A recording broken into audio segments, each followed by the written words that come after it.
He didn't cry when they hit him, only when they made him say the name wrong, the one his grandfather gave him. The leather strap fell again, a sound like a wet cloth slapped on a butcher's block, and the boy's small back flinched, but no sound came from his lips. Dust puffed from his thin shirt where the blow landed. He was a small thing, maybe 7 or 8 winters, with hair like a raven's wing and eyes that held the hard, ancient stillness of the mountains that loomed to the west. Ash Carrow saw it all through a shimmering haze of pain. Blood, warm and thick, bubbled up from his lungs, and he leaned over his saddle horn, letting it spill into the dust. It wasn't a good way to die, but he'd never figured he'd get one. The horse, a weary roan mare named Patience, stood her ground, used to her rider's fits. The world swam, a watercolor of bleached-out prairie grass and a stark, white-painted schoolhouse. It was the sound that had drawn him off the barely there trail, the rhythmic crack of the whip and a man's voice, sharp and righteous. "Say it, boy. Say, my name is Isaac." The voice belonged to a man in a black coat, sweat staining the collar despite the morning's cool. He was tall and thin, a scarecrow stuffed with scripture and cruelty. A teacher. Ash had known his kind before, men who thought they could beat the world into a shape that pleased their God. The boy stood straight, his small hands fisted at his sides. He looked at the teacher, his dark eyes unblinking. He said a word, soft but clear, a sound like stones shifting in a riverbed. Tavaki-sen. The teacher's face, already pinched, tightened into a knot of fury. "That is a devil's tongue in a house of God. That is the sound of filth and ignorance. Your name is Isaac." He raised the strap again. Ash's vision cleared for a moment, the pain a sharp blade that cut through the fog. He saw the boy's back, the crisscrossed welts already rising, one of them leaking a thin line of blood. He saw the teacher's smirk, a flicker of satisfaction that was more obscene than the violence itself. And he saw the other children, huddled by the schoolhouse door, their faces pale and scared, watching a lesson they'd never forget. He coughed again, a deep, racking spasm that sent another gout of red onto the thirsty ground. The sound made the teacher pause, turning his head. He saw Ash then, a ghost slumped on a tired horse, a dying man caked in the dust of a long, hard road. The teacher's eyes dismissed him. A drifter, a nothing. Ash slid from the saddle. His legs nearly buckled, and he put a hand on Patience's flank to steady himself. Every breath was a sip of fire. The hole in his chest, courtesy of a card game gone wrong 2 days back in a town whose name he'd already forgotten, was a constant, grinding ache. He knew what was happening inside him. He was filling up, drowning on dry land. He took a step, then another. The teacher watched him come, his expression shifting from dismissal to annoyance. "Move on, friend. This is righteous work being done here." Ash didn't answer. He kept walking, his spurs dragging silent in the thick dust. He stopped about 10 feet from the man and the boy. He could see the boy's face clearly now. The defiance there was not the hot anger of a man, but something colder, deeper. It was the resistance of the stone against the chisel. He would be broken before he was reshaped. Ash's hand went to his hip, slow and deliberate. The teacher's eyes widened. He took a half step back, pulling the boy with him by his thin shoulder. The other children gasped and shrank further against the wall. The Colt came free of its holster with a sound like a sigh. It was a long-barreled Peacemaker, the bluing worn to a soft gray, the walnut grip smooth and dark with the oil of his hand. It felt familiar, comfortable, a part of him. He'd killed 11 men with it. He'd shot a man once for mocking his name a long time ago, when the name Ash Carrow still meant something other than a bounty poster. He held the gun for a moment, letting the teacher see it, letting him feel the weight of it in the air between them. Then, with the same slow deliberation, he bent at the knees, his body screaming in protest, and he laid the revolver on the ground. He placed it carefully, pointing at neither man nor boy, but lying there in the space that separated them. A choice. A question. He straightened up, the effort making black spots dance in his vision. He looked at the teacher. "What's his name?" Ash's voice was a rasp, torn from his ruined lungs. The teacher stared at the gun, then back at Ash. He was confused. A gun you didn't point was a tool you couldn't understand. "His name is Isaac," he said, his voice regaining some of its bluster. "A good Christian name. We are saving his soul from the heathen darkness." Ash's gaze shifted to the boy. "What's your name?" he asked, his voice softer now. The boy looked from Ash to the gun on the ground, and then back to Ash's face. He saw the blood on Ash's lips, the deep weariness in his eyes. He saw something there that wasn't pity, and it wasn't anger. It was recognition. He spoke the word again, the same sound as before, but this time it was not defiance. It was an answer. "Tavaki-sen." Ash nodded, as if the boy had just told him the time of day. He looked back at the teacher. "He told you his name." "That is not a name," the teacher spat, his face flushing with color. "It is a grunt, a noise. I will not have it spoken here. He will learn obedience." "He looks pretty obedient," Ash rasped, gesturing with his chin toward the boy's still form. "Stands there and takes it. The part he won't do is lie. Seems to me you're the one having trouble with the truth." The teacher's hand tightened on the strap. "Who are you to question my work? This is a savage, and I am bringing him to the light." "You're bringing him to his knees," Ash said. "And for what? A word?" He took a ragged breath. "Let the boy go." "I will not. He is a ward of this school, a ward of the government." "He ain't a ward of yours no more," Ash said, his voice flat. He took a step forward, planting his boot just beside the revolver. He didn't pick it up. He just stood there, his shadow falling over it. "He's with me now." The teacher laughed, a short, sharp bark of disbelief. "With you? Look at you. You're half dead. You'll be in the ground by sunset." "Maybe," Ash agreed. The world was starting to tilt again. "But I'm not in it yet." He looked past the teacher, to the children by the wall. "You all hear me? This man, this teacher, he's going to let the boy go.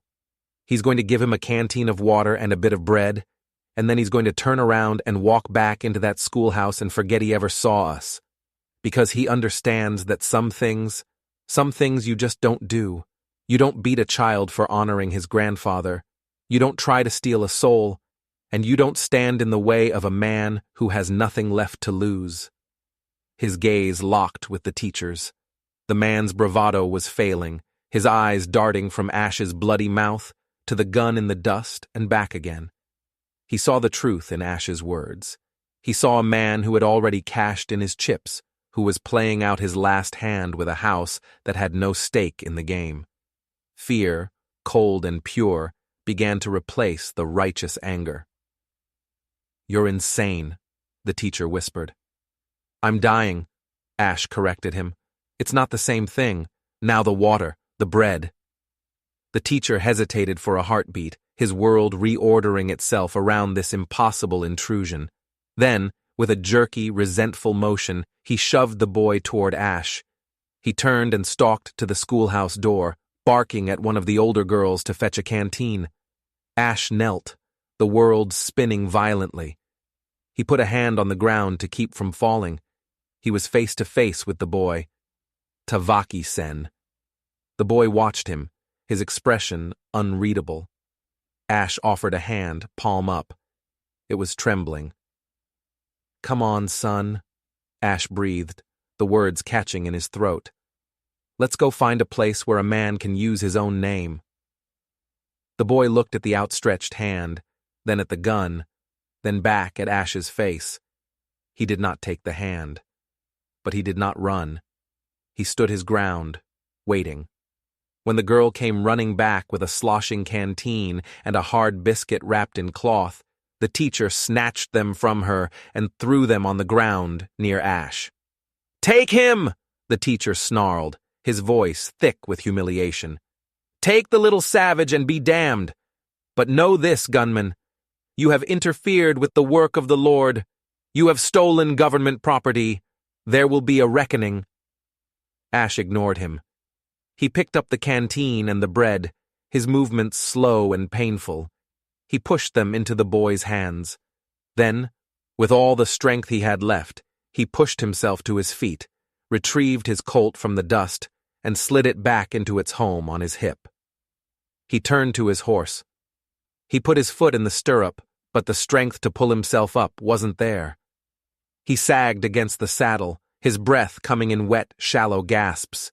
He was going to die right here, in this dusty yard, in front of this hateful man and these scared children. Then he felt a small pressure on his back, a push.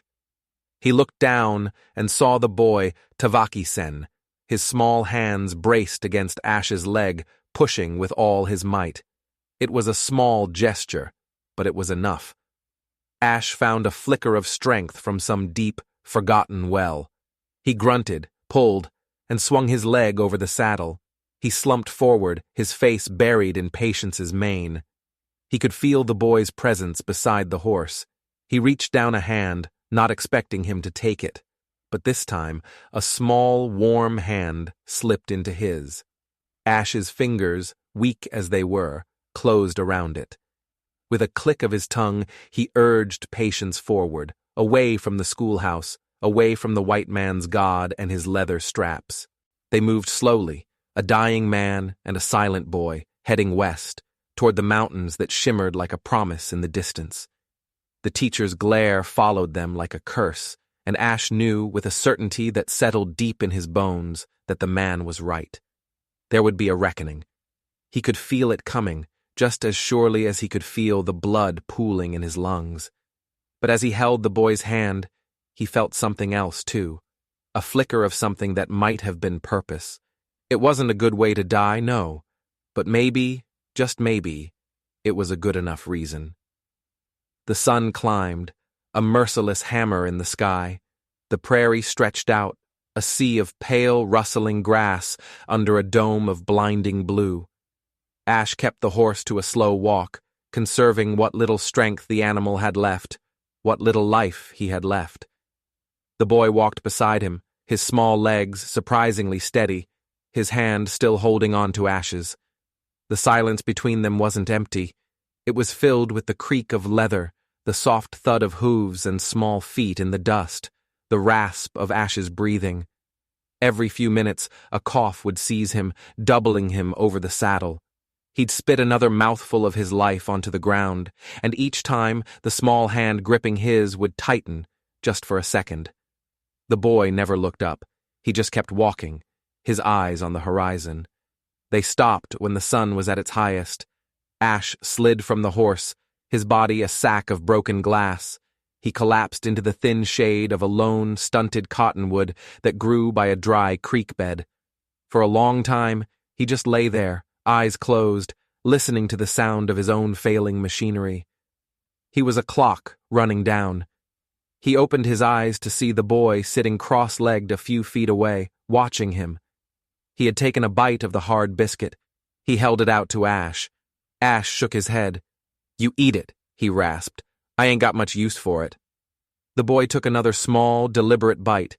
He unscrewed the cap of the canteen and drank, then carefully screwed it back on. He was methodical, wasting nothing.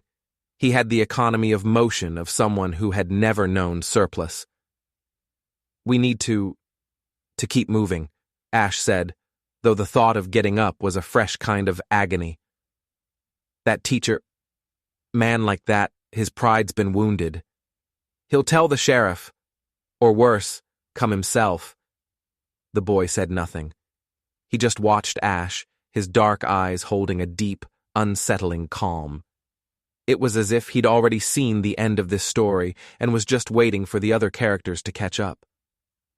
"Tavaki-sen," Ash said, the name clumsy and foreign in his mouth. He'd been practicing it in his head, breaking it down. Tavaki-sen.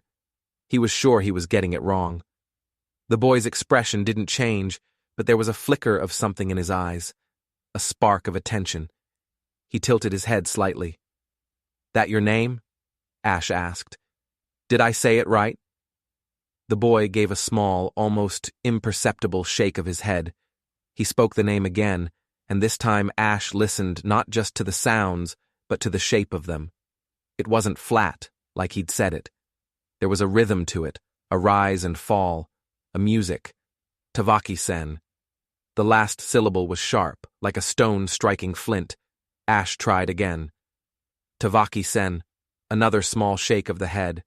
The boy pointed to the sun, a blazing white disk overhead.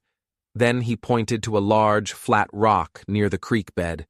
He tapped the rock with his finger. Then he said the name again, his voice weaving the two ideas together. Sun. Rock. Tavaki-sen. Sun strikes the rock. It wasn't just a name. It was a picture, a story, a moment. It had weight. It had meaning. Ash thought of his own name. Ash. The leftover grit from a fire. Caro. A name he'd picked off a gravestone when he was 14 and running from a past he could barely remember. It meant nothing. It was just a sound to hide behind. He coughed, a wet, ugly sound. He wiped his mouth with the back of his hand and stared at the fresh smear of red. "Sun strikes the rock," he whispered to himself. He tried to say it aloud, to give it the music the boy had. The effort sent another spear of pain through his chest. The boy watched him, his face impassive. He took the canteen, walked over to Ash, and held it out. Ash took it, his hand shaking, and drank. The water was warm, but it was the best thing he'd ever tasted. It sluiced some of the blood and thickness from his throat. "Thank you," he said, his voice a little clearer. He looked at the boy, really looked at him. The bruises on his face were starting to darken. The welts on his back must have been agony, but he gave no sign. "He's been hitting you for a while, hasn't he?" The boy nodded once. "For not saying that other name? Isaac?" Another nod. "Why?" Ash asked, the question genuine. "Why not just say it? They're just words." The boy's eyes, for the first time, lost their calm. A fire lit in their depths. He pointed at his own chest, his finger tapping his sternum with force. "Tavaki-sen," he said, and the name was not a word. It was a declaration. It was an anchor. Then he made a gesture of throwing something away, a flick of his wrist full of disgust. He said the other name, Isaac, and it sounded like he was spitting out something rotten. Ash understood. He'd shot a man for less, for laughing at the name Caro, a name that meant nothing. This boy was willing to be beaten to death for a name that meant everything. The chasm between them was vast. "All right," Ash said, nodding slowly. "All right, I get it." He pushed himself into a sitting position, his head swimming. "We gotta go. He'll follow our tracks." The boy looked at the ground, at the clear trail their boots and hooves had left in the dust. Then he walked to the dry creek bed. It was wide, filled with smooth gray stones and sand. He pointed down the creek bed to where it wound away through the prairie. No tracks. Ash stared, a slow smile touching his lips. "Smart," he breathed. "Damn smart." He got to his feet, swaying. The boy watched him, ready to offer a shoulder if he fell. But Ash found his balance. He walked to patience and pulled himself into the saddle. This time it was a little easier. Or maybe the pain was just becoming a part of him, a new limb he was learning to use. The boy scrambled down into the creek bed. Ash urged Patience down the sandy bank after him. They began to walk, their passage now marked only by the shifting of stones, a trail the wind would erase in an hour. They traveled that way for the rest of the afternoon, the high walls of the gully hiding them from view. The world shrank to the narrow ribbon of sand and sky above. It was hotter in the creek bed, the air still and close. Ash felt his strength seeping away with every step. He began to drift, his mind floating free of his body. He was back in other places, other times. A saloon in Laredo, the air thick with smoke and cheap perfume.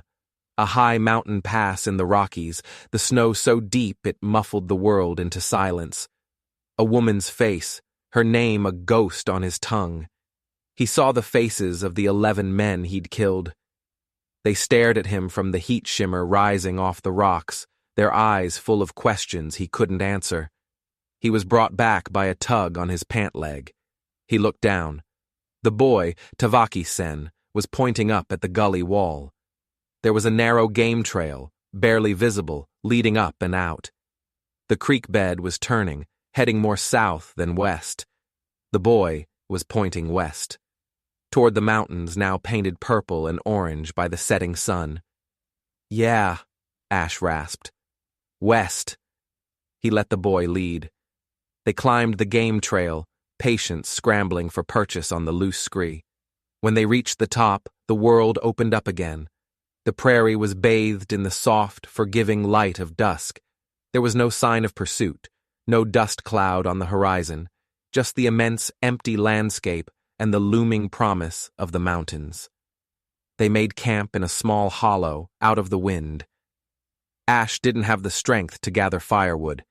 He slid off his horse and lay on the ground, his body shaking with a sudden chill. The boy disappeared into the twilight.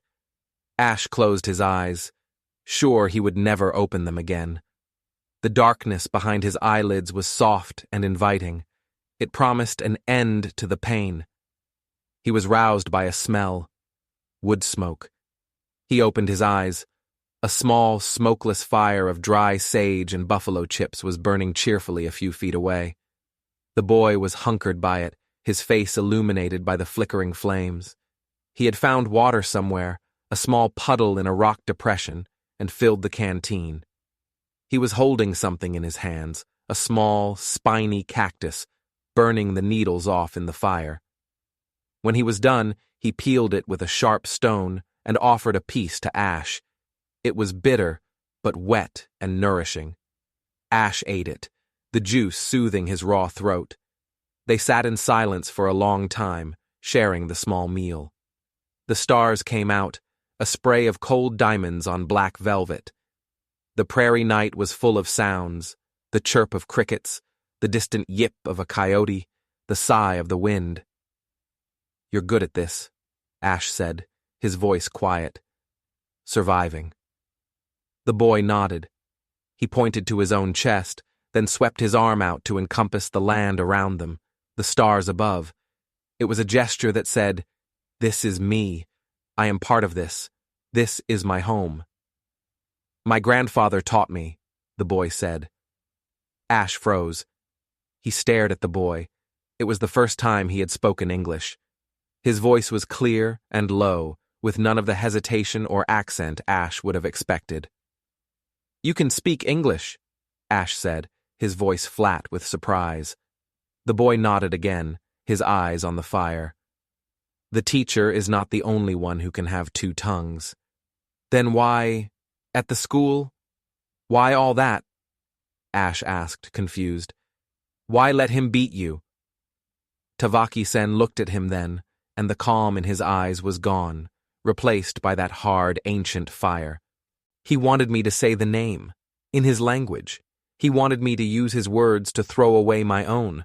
To say Isaac is to say that Tavaki-sen is nothing. It is to let him win. I will speak his words, but not that one. Never that one." Ash was quiet for a long time. The boy's logic was as clear and sharp as a shard of obsidian. It was a kind of honor Ash hadn't encountered in a long, long time. It made him feel small. It made his whole life, his code of the gun, feel like a cheap, flimsy thing. "Tavaki-sen," he said, trying the name again, focusing on the memory of the boy's voice, the sun, the rock. He felt the rhythm this time, the slight stress on the second syllable, the sharp clip of the last. "Tu-va-ki-sen." The boy's head came up. He looked at Ash, and for the first time, a flicker of a smile touched his lips. It was a small, fleeting thing, but it was there. He gave a single, slow nod. Ash felt a strange warmth spread through his chest, a warmth that had nothing to do with the fire or his fever. It was the feeling of getting something right, something that mattered. He lay back, the ground hard beneath him, and looked up at the endless stars. He was a dying man, a killer, a ghost. He was leading a child into a wilderness with a posse probably on their trail. He had no plan, no hope, no future, but he had a name, a real one. And for the first time in a very long time, he felt like he was in the presence of something holy. He closed his eyes, and as he drifted into a shallow, pain-ridden sleep, he whispered it into the darkness, a prayer he hadn't known he'd forgotten. Tavaki Sen. The next 2 days were a blur of dust and pain. They moved west, always west, the mountains growing from a distant hazy promise into a solid wall of granite and pine. Ash lived in the saddle. His world shrunk to the space between Patience's ears. He rode in a fever dream, the past and present bleeding into one another. He saw the face of the boy, Tavaki Sen, and sometimes it was the face of his own younger brother, lost to river fever when Ash was just a boy himself. He saw the teacher, Preacher Thorn, and sometimes his face was the face of the circuit judge who had sentenced his father to hang. The boy was his anchor. Tavaki Sen was a creature of the prairie.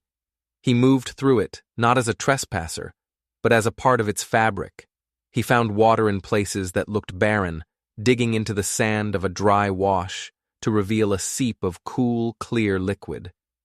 He found food, roots he dug with a sharp stick, the sweet inner bark of a certain kind of sapling, a fat lizard he killed with a well-aimed rock and roasted over a tiny smokeless fire. He moved with a quiet confidence that belied his years. He spoke very little, but when he did, it was to name the world. He would point. "Pi him," he'd say, pointing to the clouds. Sawa, for the sagebrush.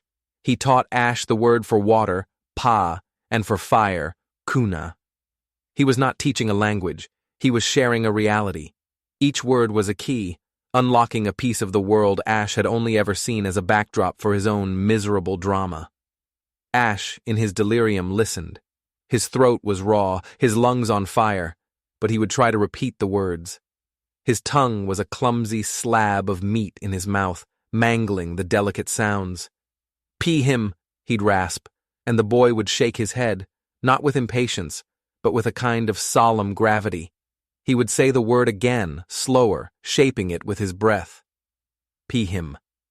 The sound itself seemed to hold the shape of a cloud. Ash learned that Tavaki Sen's grandfather, the one who gave him his name, had been a great hunter. He had died only a season ago. The boy's parents were gone, taken by the coughing sickness the soldiers brought to the reservation 2 winters past. He was alone, a ghost like Ash, but his solitude was different. Ash was hollowed out. The boy was self-contained. He was a world unto himself. On the 3rd day, as they rested in the heat of the afternoon, Ash felt a change. The fire in his chest had banked, the sharp, stabbing pain dulling to a deep, heavy ache.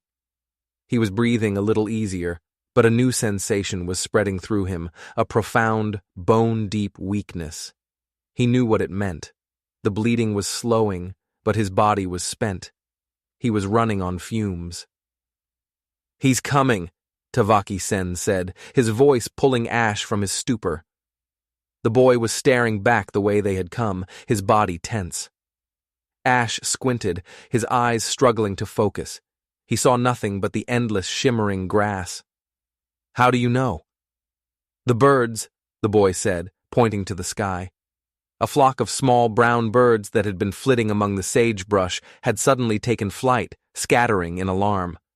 Something disturbed them, something big, a horse. Ash's hand went to his Colt.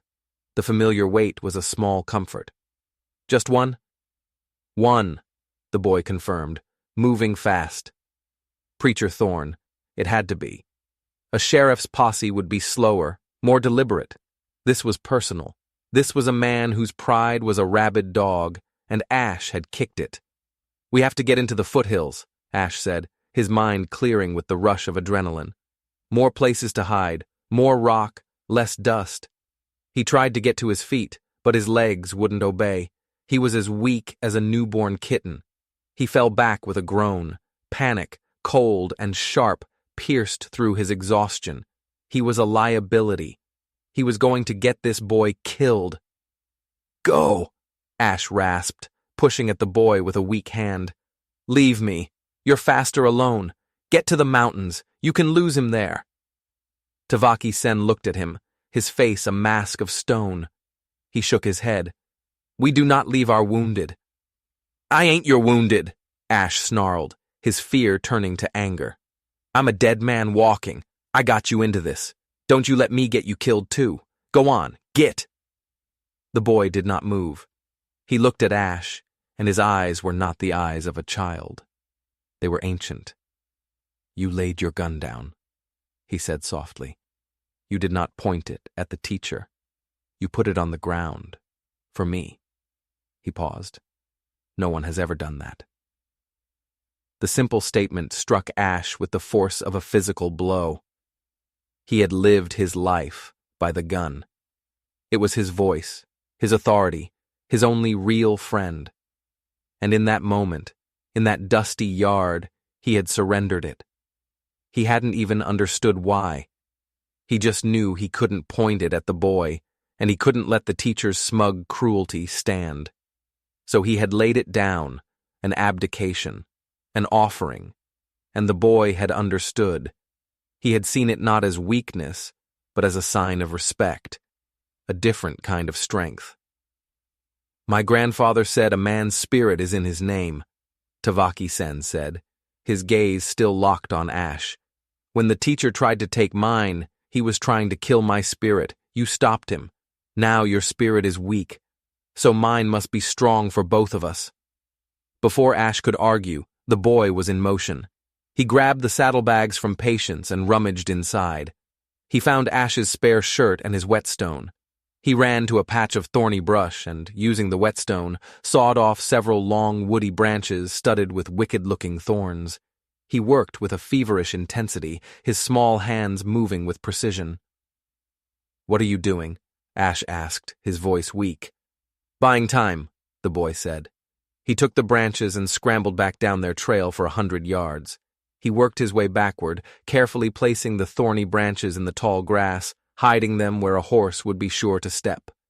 He used Ash's shirt to brush away their tracks in the dusty patches, his movements mimicking the sweep of the wind. It was a slow, painstaking process, but he was meticulous. When he was done, he came back, his face grim. It will not stop him, but it will slow him. It will make his horse lame. He helped Ash to his feet. Ash leaned on the boy, his 6-foot frame slumped over the small, wiry child. It was a pathetic sight. Together they stumbled to the horse. It took both their efforts, but they got Ash into the saddle. Go, Ash whispered, his head lolling. Due west. Don't stop. Tavaki-sen took Patience's reins.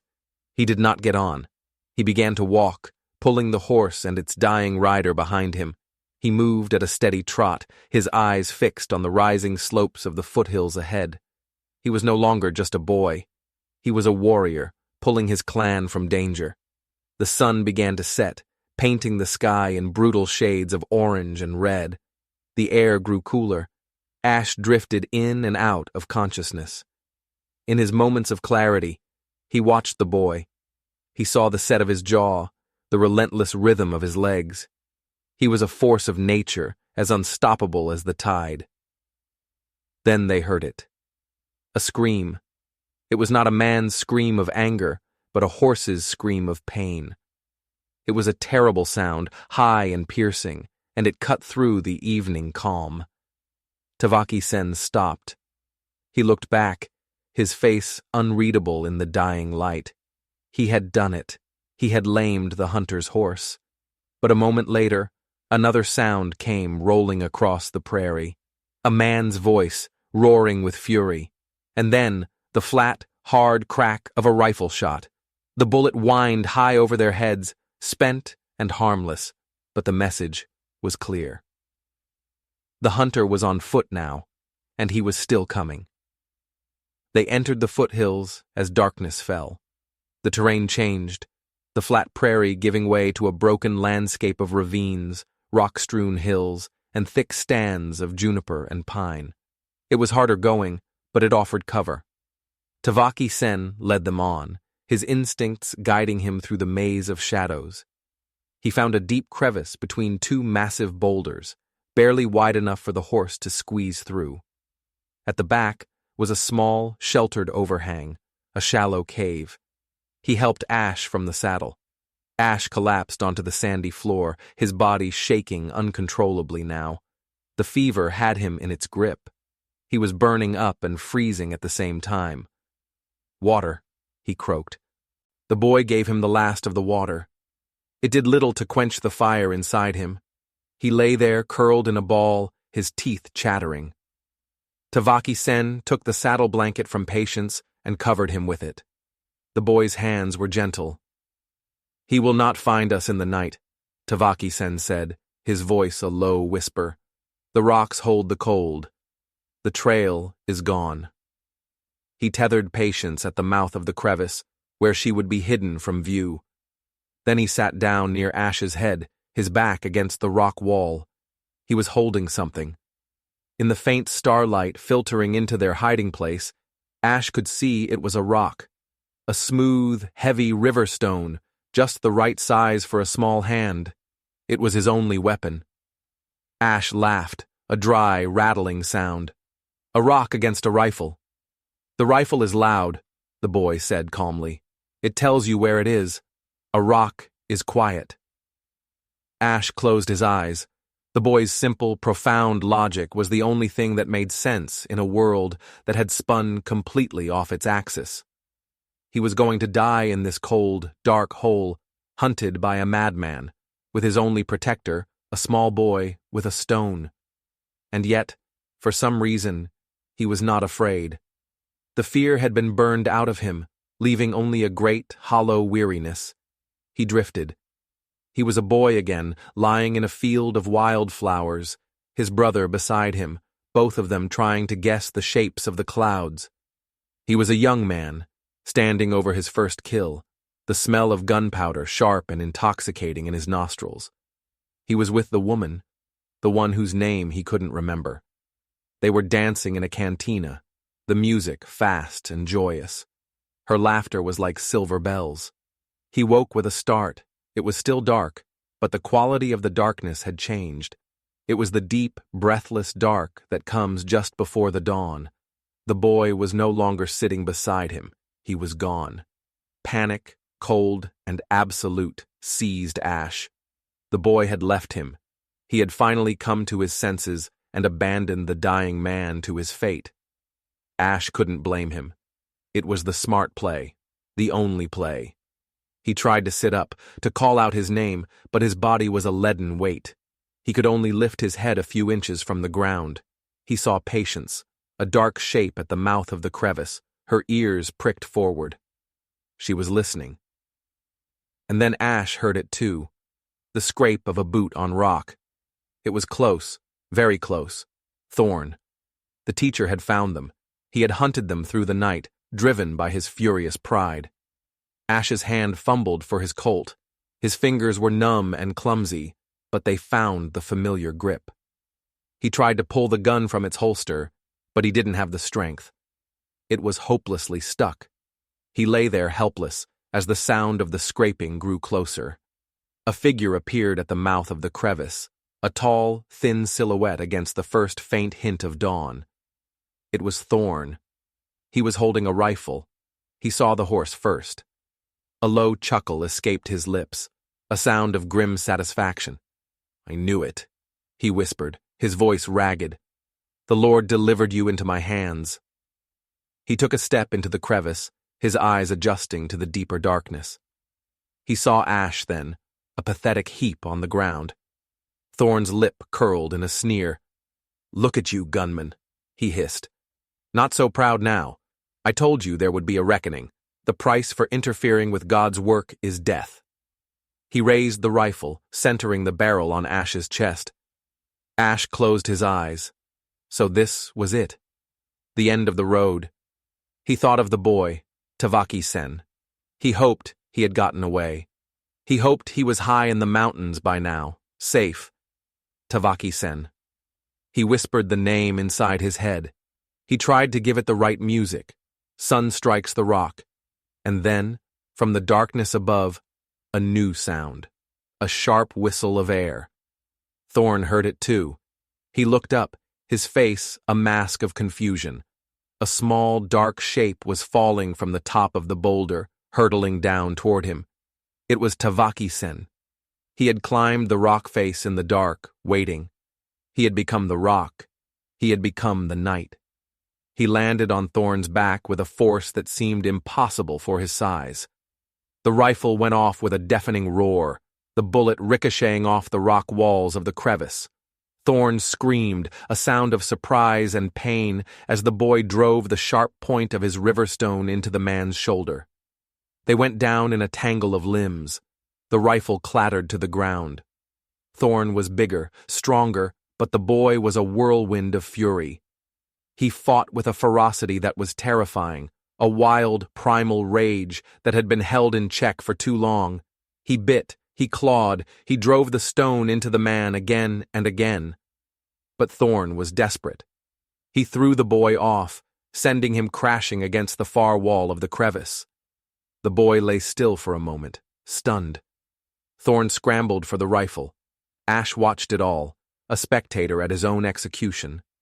A fire was spreading through him, a fire born of adrenaline, and a last, desperate surge of will.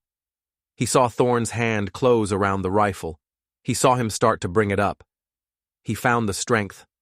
From somewhere deep inside, from a place he thought was long dead and buried, he found a final reserve. His fingers tightened on the grip of his Colt. He pulled. The gun, which had been an immovable weight moments before, slid free of the holster with a whisper of oiled leather. He lifted it. The barrel weighed 1,000 pounds. His arm shook violently. The front sight wavered, a blurry spike against Thorn's dark form. Thorn had the rifle up. He was turning, his face a mask of hate, his eyes finding Ash in the gloom. Ash did not aim for the head or the chest. He didn't have the strength or the accuracy for that. He aimed for the sound of the man's voice, the one that had tried to steal a name, the one that had called the boy a savage. He pulled the trigger. The roar of the peacemaker in the enclosed space was apocalyptic. The muzzle flash lit the crevice like a bolt of lightning, searing the image onto Ash's retinas. Thorn's face contorted in a silent scream, his mouth a black O of shock. The teacher stumbled back, dropping the rifle. He clutched at his throat, a gurgling sound coming from his lips. He fell to his knees, his eyes wide with disbelief. He looked at Ash, then at the small boy who was now struggling to his feet. He tried to speak, but only blood came out. He pitched forward onto his face and lay still. The silence that followed was absolute. It was deeper than the silence of the prairie night. It was the silence of a world that had ended. Ash lay there, the heavy Colt still in his hand. The smoke from the shot burned in his ruined lungs. He began to cough, a final, terrible spasm that tore through his body. He dropped the gun. He knew it was over. The last of his strength was gone. The fire was going out. He felt a hand on his cheek. He opened his eyes. Tavaki-sen was kneeling beside him. The boy's face was bruised and scratched, but his eyes were clear. He had taken the saddle blanket and wiped the blood and dust from Ash's face. "You shot him," the boy whispered, his voice full of awe. "Had to," Ash rasped, each word an agony. He was impolite.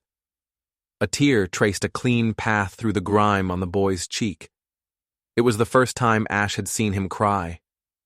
"Do not die," the boy said, his voice pleading. Ash tried to smile, but it was more of a grimace. "Too late for that, son. The bills come due." His vision was narrowing, the edges of the world turning gray and fuzzy. The boy's face was the only thing left in focus. "Tavaki-sen," Ash breathed. the name coming easier now. He put all of his remaining life, all of his focus, into the sound. He remembered the sun, he remembered the rock, he gave it the music, the rhythm, the sharp, clean ending. He said it perfectly. Tavaki-sen. The boy's eyes widened. He leaned closer as if to catch the sound before it faded. Ash felt a strange peace settle over him. He had spent his life taking things: money, horses, lives. He had left nothing behind but a trail of bodies and a name on a wanted poster. But now, at the very end, he had given something back. He had given a name, its voice. He had stood for something, if only for a few days. He looked at the boy, at Sun Strikes the Rock. He saw the strength there, the resilience. He saw the future. A future Ash would never see, but one he had helped to secure. The grayness was closing in, swallowing the light. The last thing Ash Caro saw was the face of the Ute boy. The last thing he heard was the echo of a name that was not his, but that he had earned the right to speak. The last thing he felt was a small, warm hand holding his as he let go, and the world went dark. The boy, Tavaki-sen, sat with the body until the sun was high in the sky, warming the cold stone of their sanctuary. He did not weep again. The time for tears was over. He looked at the face of the man who had died for him, the man who had called himself Ash Caro. He had been a bad man, perhaps, a killer, but he had understood in the end what a name was worth. He took the man's gun, the heavy Colt Peacemaker. It was too big for his hand, but he held it. He took the man's horse, the weary roan named Patience. He took the canteen and the last of the food. He did not bury the two bodies. The land would take care of its own. He left the teacher where he had fallen, a feast for the crows and the coyotes. He gently closed Ash's eyes and folded his hands on his chest. Then he turned and led the horse out of the crevice into the bright, clean light of the new day. He did not look back. He walked west, toward the high, silent peaks of the mountains. He was alone, but he was not afraid. He was Tavaki-sen, and he had a long way to go. The world was full of men like the teacher, men who would try to steal his name, to erase his spirit. But now, he had two tongues, and he had a gun. And he knew, with a certainty that settled deep in his bones, that he would never, ever let them win. He would be the sun that strikes the rock, and he would break them.